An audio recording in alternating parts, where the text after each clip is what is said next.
Қайырлы күн баршаға. Бүгін сіздердің назарларыңызда бізден бір ой подкаст.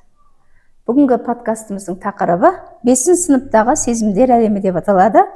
Әр оқушы үшін бастауыш кезеңі, жалпы орта буынға ауысу бұл өте маңызды қадам.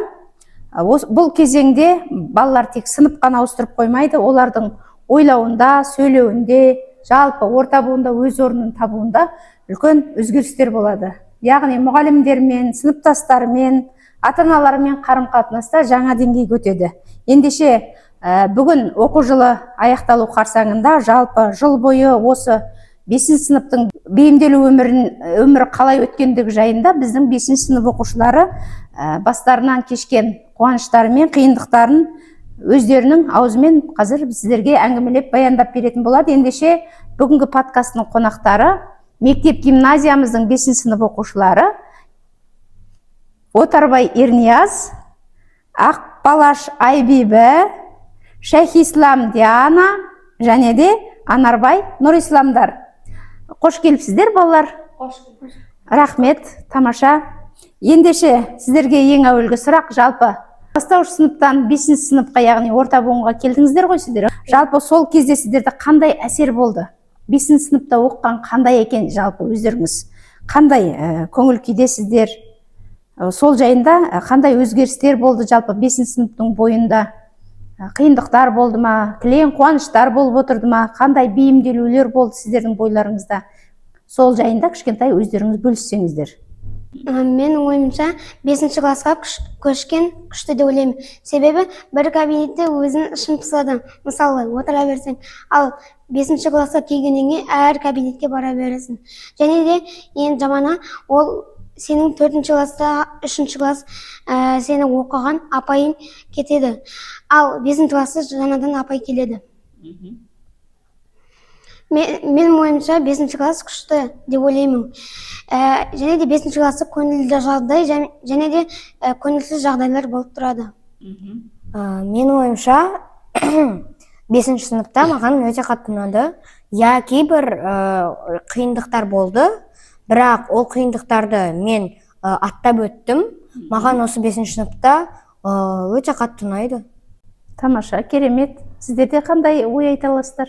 Барлығы орташа. Өйткені қазір мен басқа сыныптан басқа сыныпқа көштім. Жаңа өмір бастап, өмірім өзгерді. Басқа сыныптастардың барлықтары басқа сыныптарға ауысты. Ал мен де өзім басқа сыныпқа көштім. Қазір мен сыныптастарыммен татумын. Бұрынғы да сыныптастарыммен доспын. Бірақ бұрынғы сыныптастарымды қимаймын. Бірақ маған 5 сынып жақсы деуге келеді. Апайымыз да керемет. Осы мектептегі барлық апайларға да тәтті өмір сүріп жатырмыз. Бұл жердегі апайларға көптеген рахмет айтамыз. Тамаша, керемет. Менде ең басында қорқыныш болды. Бірақ мен апаймен өзімнің сынып жетекшіммен танысқанда, мен өз қорқынышымды жеңе алдым. Яғни біздің апай өте көңілді әрі жақсы апай болғандықтан, маған 5 сыныпқа бару өте қатты ұнады. Бірақ қиындықтар болды. Қиындықтар болса да, маған қатты 5 сынып ұнайды. Тамаша, керемет. Жалпы 5 сыныпқа келгенде бастауыш сыныпта бір апайға үйрендіңіздер, және де бірнеше пәндер. Ал 5 сынып орта буынға келгенде түрлі пәндер пайда болады. Түрлі мұғалімдер оқытады. Осының барлығын қалай қабылдадыңыздар? Үйрену қиын болды ма ең әуелде? Түрлі мұғалімдерді, түрлі пәндерді қабылдау қалай болды? Үйрену қатты қиын болмады маған. Маған бәрі жақсы болды, маған бәрі ұнады. Тамаша, сіздерде? Маған да қатты ұнады. Және де егер де сол сабақты оқи берсең, уже оны бейімделіп, оны үйренісіп кетесің. Өте тамаша, керемет. Ол сабақтарды мен басында қиналып, сөйтіп оқысам да, сосын оларды қандай екенін көп оқып, соларды оқып, соны қалай істеу, не істеу, апайдан қалай істеуді сұрап ұялмай, сосын барлық пәндерден жақсы оқуды үйрендім. Тамаша, демек апайыңыз көп әсер етті, ықпал жасап, сіздің бейімделуіңізде. Жақсы, тамаша. Жалпы әр сәттерде қуанышпен бірге көңіл күйде түсетін сәттер болады ғой. Көңіл күйлеріңіз бір түскен сәттер болды ма? Ол неден болды? Естеріңізге түсіріңіздерші. 5 сыныпта жалпы бір көңіл күйіңіз түскен сәттер болды ма? Ол кімге бола сондай жағдай орын алды? Мен айта кетейін. 4-ші сыныпта мен біздің апайға өте қатты жақсы көргенмін. 5-ші сыныптың басында мен ол апайды өте қатты сағындым. Бірақ жаңа апай келгеннен бастап маған ол апай ұнап кетті. Мен осы 5-ші сыныпта қатты қиналған жоқпын. Маған көп қиындықтар болмады. Тамаша, өте керемет. Өздеріңіз жалпы бақытты күн деп қандай күнді айта аласыздар? Сіз үшін бақытты күн айтыңызшы, қандай күн? Мен үшін бақытты күн ол 1-ші қыркүйек. Мен жаңа апайлармен таныстым. Бірінші күндері ағылшын болды. Сол ағылшында маған жаңа апай ұнады. Ол апай маған көп әсер етті. Мен ол кезде жаңа білім алдым. 4-ші сыныпта мен онша қатты ағылшынды жақсы көрмегенмін. Ал қазір ағылшынды өте қатты жақсы көремін. Маған ағылшын өте қатты ұнайды. Менің ойымша бақытты кез деген ол мектепте 1-ші класста келген кезде ойлаймын. Себебі сен жаңа өмір бастап, жаңа достардың тіл табысып, жаңа апаймен сөйлесесің деп ойлаймын. Тамаша, бақытты күн деген. Маған танысу күні ұнады. Себебі мен апайлармен танысқанда, өзімнің жаңа сыныптастарыммен танысқанда мен өте қатты қуандым. Себебі олар өте жақсы әрі көңілді. Олар менің әрдайым көңілімді көтеретін. Тамаша, сіз үшін 5-ші сыныпта бейімделу кезеңінде бақытты күн осы күн болды сіз үшін, не? Бақытты күн деген ол сенің ең бірінші туған күн өйткені сен енді өмір бастап, енді жаңадан нәрселер көріп, көптеген нәрселер үйрендің. Мысалы, қазір мен кішкентай кезімде көп нәрселерді білмегем. Қазір есейе келе мен ақылым кіріп, нені дұрыс демедім. Қазір сол қателіктерімді түзеуге тырысамын. Өзім не білдірдім, енді сол нәрсені қайталамаймын деп ойлаймын. Тамаша, қателіктермен жұмыс жасап жатсыз, е? Өте тамаша. Балалар, жалпы тек біз ғана емес, 5-ші сыныпта көптеген балалар оқиды ғой. Солардың көңіл күйіне жалпы қарап жүресіңдер ма? Көңіл күйі түсіп жүретін балаларды байқайсыңдар ма? Болады, е? Біздің айналамызда ондай көңіл күймен жүретін балалар болады. Егер сіз мектептің директоры болсаңыз, оқушылардың көңіл күйін қалай жақсартар едіңіз? Жақсарту үшін не істер едіңіз? Мен олардың қалағанын жасаушы едім. Олар не қалауы мүмкін? Мысалы, кейбір бұзық балаларға немесе тағы басқа сабақпен қиындық болған балаларға оларға кішкене жеңілдік керек. Олар бір-бірімен оларға қолдау қажет, е демек? Оларға қолдау қажет, және кейбір сабақтарда олар шаршайды.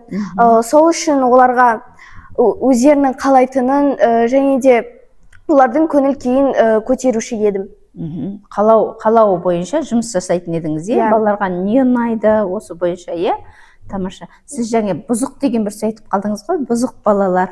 Олар қандай балалар, бұзық балалар деген? Сендер қалай ойлайсыңдар? Ондай балалар бар ма 5-ші сыныпта?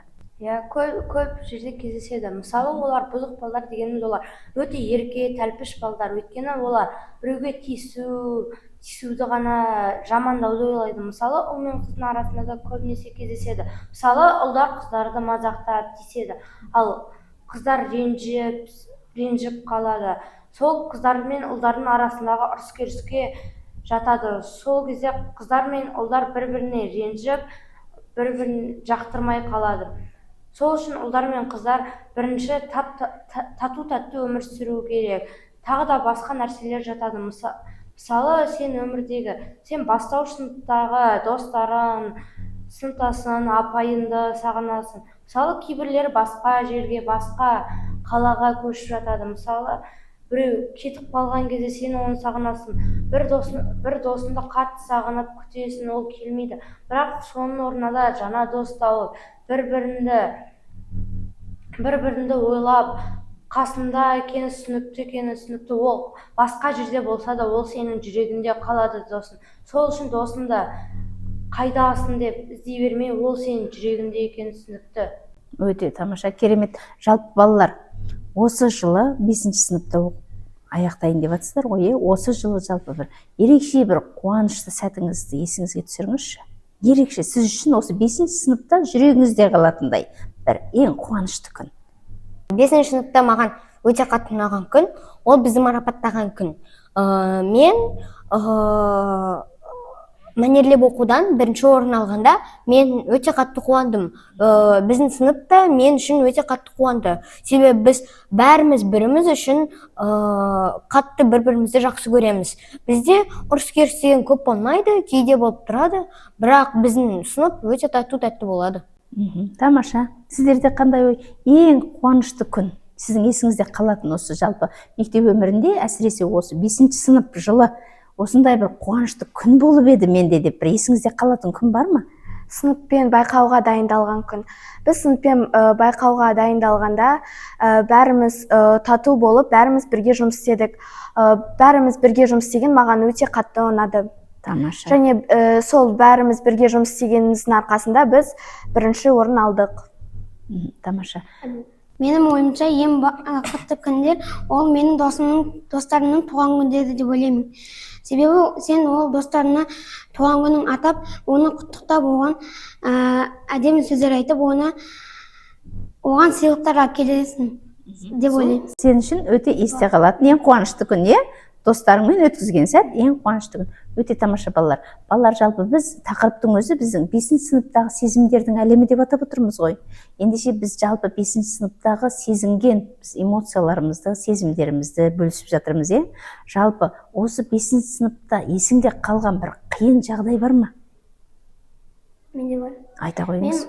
Осы 5-ші класста мен әртүрлі пәндер шыққан болатын. Сол пәндерге үйрене салмай қиын болған. Және де мен 5-ші классқа келгенде мен достарыммен тіл табыса алмағанмын. Новидан келген оқушылармен тіл табыса алмай, олардың орталарына кіре алмағанмын. Сол маған қиындық болды. Енді осы қиындықтан қалай шықтыңыз? Менің бір кішкене достарым болған. Сол достарым мені басқа достарыммен таныстырып, мен сол достарымның арасына қосылған болдым. Болды, тамаша, өте тамаша, рахмет. Жалпы алдағы сыныптарда, енді 5-ші сынып бітіріп, алдағы сыныптарға аяқ басасыздар ғой. Сонда не үйренгілеріңіз келеді? Көптеген жақсы нәрселерді, білімді, жаңа достар тауып, өзіне қандай қиын нәрселерді оңай қылуды, өзінің сабағында дұрыстауды, өзінің өмірінде бұрынғыдан да жақсы ету. Бұрынғы бір нәрсе әлі есінде қалса да, сен оны есінен жоғалтып, жаңа өмір бастауың керек. Ол өмірді жаңа өмір бастамасаң, сен бұрында сен жаман оқушы болдың. Ал сен бұрында жаман оқушы болсаң, ал қазір жаман оқушы бола алмайсың. Сен өзін дұрыстауың керек. Өзін дұрыстамасаң, сен жаман оқушы және барлығына жаман көрінесің. Мысалы, біреу бір нәрсе білдірдің, ол мұғалімдердің көзіне сен бұзық болып көрінесің, бірақ келе сен дұрысталып мұғалімдердің көзіне сен жақсы, керемет бала болып көрінесің. Сондықтан сен өзін дұрыстамасаң, сен ешкім дұрыстамайды. Демек, өзіне өзі адам қолдау көрсету керек екен, өзін өзі тәрбиелеу керек екен. Сену керек екен. Өте тамаша, дұрыс айтасыз. Сіздерде қандай ой бар? Менің ойымша, не үйренгіңіз келеді? Осы алдағы сыныптарға барғанда не үйренгіңіз келеді? Мен мысалы алдыңғы сыныпқа барғанда жаңа білім, жаңа достар, және де жаңа мұғалімдер достармен татуласқан, және де татуласу, жақсы достар табу, қолдау көрсету басқаларға, сіздерде? Мен үйренгім келетіні әр адаммен тіл табысу және қарым-қатынасты жақсы қылу. Себебі біз басқа сыныптарға барғанда бізге бәрібірде жанынан оқушы келеді, және сол балалармен тіл табысып қарым-қатынасымды жақсы қылып келеді. Өте тамаша. Кез келген адаммен тіл табыса білу бұл үлкен өнер. Жалпы өскенде кім болғыларыңыз келеді? Бір ауыз айта кетсеңіздер. мен өскенде әлемде танымал бизнесмен болғым келеді. Керемет, қандай керемет. Бұл ой сізге қайдан келді? Біреу әсер етті ме әлде? Мен басында мен достарыма рахмет етемін. Сол достарым мен бір рет ақша тапқым келген, магазин кітті кезімде магазиннен бір тәтті алғым келген. Сол кезде мен достарыма айтқанмын бір идея, давай заттар сатып көреміз деп айтқанмын. Солдан бастап мен заттар сатып көргем, ол маған өте ыңғайлы болған, және де көп ақша табатын болғанмын сол кезде. Содан бастап сіз бизнес. бизнесмен болуды армандадыңыз, Қазір де заттар сатып жүрсіз ба? 4-ші класста саттым, қазір сатпаймын. Қазір енді не себепті сатпай қалдыңыз? 5-ші сынып ауырлау болып кетті ма? Бірінші сабақ кедергі болуы мүмкін, және де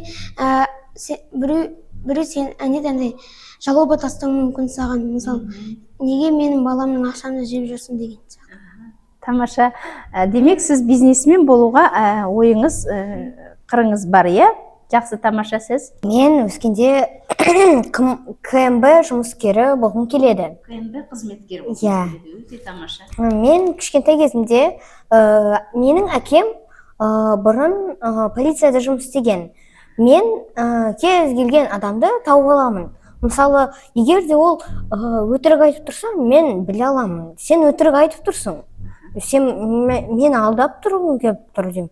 Ол шындығын айтады. Мен сол шындықты білемін. Себебі мен бүкілін байқап жүремін. Сондықтан мен КМБ қызметкері болғым келеді. Тамаша. Сіз демек қазірден бастап жақсы бақылаушысыз ғой деймін, Тамаша, керемет, армандарыңызға жетіңіздер. Нұрислам, сіз үлкейгенде кім боласыз? Өскенде кім болатынымды білмеймін. Бірақ кім болсам да таза достарыма адал, достық сатпайтын, мейірімді, ақ көңіл адам болуды ойлаймын. Тамаша. Мен өскенде мұғалім болғым келеді. Бұл ойыма маған мұғалімдер әсер етті. Себебі мен қазір жақсы оқимын. Мұғалімдер айтады, сен өте жақсы оқисың, сен өскенде өте дарынды және ақылды адам бола аласың дейді. Мен сол апайдың сөзін жақсы түсініп, мен енді мұғалім болғым келеді. Демек сіздің мамандық таңдауыңызға демек мұғалімдердің бір ауыз сөзі сізге мотивация берген, Сіздің айтуыңызға қарағанда. Өте тамаша, сіздерден өте керемет мамандық иелері шығады екен болашақта. Алайым, сол армандарыңызға жетіңіздер. Жалпы енді сіздер 5-ші сыныптан келер жылы 6-шы сыныпқа өтесіздер ғой. Сіздер есейе бересіздер, жас ерекшеліктеріңізге сәйкес. Ал сізден кейінгі бастауыш сыныпта оқып жүрген биылғы 4-ші сыныптар келер жылы 5-ші сыныпқа келеді. Сіздердің өткен жолдарыңызбен жүреді. Солай ма? Ендеше сол соңдарыңыздан еріп келе жатқан балаларға 5-ші сыныптағы бейімделудің өзгерістері бойынша қандай кеңес айтар едіңіздер? Мен 4-ші класстарға, яғни 5-ші классқа көшіп келеткен 4-ші класстарға айтарым, сен адаммен тіл табысуды білуің керексің. Себебі сен 5-ші классқа келгеннен кейін жаңа достар және жаңа апай мұғалімдер келеді. Сол үшін сен тіл табысуды білуің керексің. Егер де білмесең, онда сен ұзақ бойы достармен тіл табыса алмай жүру мүмкінсің. Және де 5-ші класс 5-ші класс өте қиын деп ойлаймын. Қатты қиын емес, және де қатты оңай да емес, орташа. Менің 4-ші сыныптарға беретін кеңесім, қобалжыма, өзіңе сен бүкіл жеңесің. Егер де сен қобалжысаң, сенде кейбір нәрселер қалмай қалуы мүмкін. Өзіңе сен ешқашан берілме. Тамаша, керемет, қандай әдемі. Менің ойымша 4-ші сыныптағылар 5-ші сыныпқа келгенде өзіне жаңа өмір бастағандай болады. Өйткені 4-ші сынып пен 5-ші сыныптың арасы өте үлкен. Мысалы 5-ші сыныпта жаңа достар, жаңа сабақ, жаңа кітаптар, жаңа білім аласың, жаңа мұғалімдерді көресің, танысасың, жаңа жерде оқисың, әртүрлі жерлерге барып оқисың. Ал 4-ші сыныпта бір кабинетте отыра бересің. Сондықтан балдар өзіне сенімді болу керек, ешқашан саспау керек, өзіне сенсе ғана 5-ші сыныпты жақсы оқиды. Тек қана сол емес, тағы да басқа жақсы қасиеттермен дамып кете беру керек. Жақсы спорттармен, жақсы өнерлермен, білімдермен біздің мектебімізді дамытуға тілектеспін. Тамаша, керемет тілек. Мен 4-ші сыныптарға бергім келетін кеңес, яғни ақылды бол, білімді бол және сабағына көңіл аудар. Себебі егер 5-ші сыныпта дұрыс оқымай қалсан, басқа да сыныптарда жаман оқуы мүмкін. Және де әрбір нәрсеге дайын болу керек, адамдармен тіл табысуды білу керек. Себебі 5-ші сыныпта жаңа мұғалімдер, жаңа достар болады. Сол үшін тіл табысып үйрену керек. Ендеше балалар, сіздермен сөйлесу, сіздермен әңгімелесу өте қызық болды, әрі пайдалы болды деп ойлаймын мен. Басқа балалар үшін де келер 4-ші сыныптан 5-ші сынып орта буынға келетін балалар тыңдаса егер, сіздерден үлкен кеңес алды деп ойлаймын. Өйткені сіздер осы жолдан өттіңіздер ғой. Ендеше балалар, жалпы көңіл күй адамның ең маңызды дүниесі ғой. Бүгін көңіл күйлеріңіз жақсы болды деп ойлаймын. Кішкентай шағын сұхбат кезінде өздеріңізді жақсы ойларыңызды, көзқарастарыңызды жеткізе алдыңыздар деп ойлаймын. Жалпы бүгін бір ғана ауызбен қандай түйін түйер едіңіздер? Бүгінгі аз ғана сұхбаттан бір түйін. Ең бастысы өзіне сен. Тамаша. Мен айтамын. Тамаша. Мен басқалардың ойынан өзіме керекті ойларды алдым. Керемет. Менің ойымша ең бастысы ол қобалжымау. Керемет. Ал менің ойымша тіл табысуды білу. Ой, тамаша, қандай әдемі сөйлейсіздер балалар. Рахмет. Ендеше балалар, өзінің де өзгенің де көңіл күйін сезе білу, жалпы басқалардың көзқарасымен емес, өз көзқарасымен адам өмір сүріп, өзіне өзі сене білу, ол өте маңызды дүние. Иә, өздеріңіз сол арқылы балаларға ой тастап отырсыздар ғой.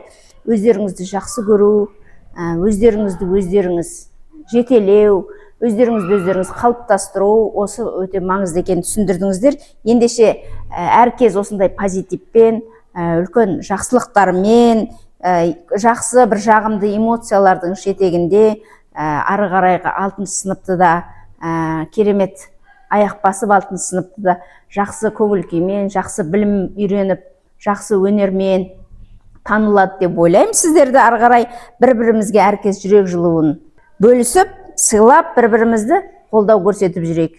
Ендеше жалпы бүгінгі бізден бір ой осы. Келесі кездескенше.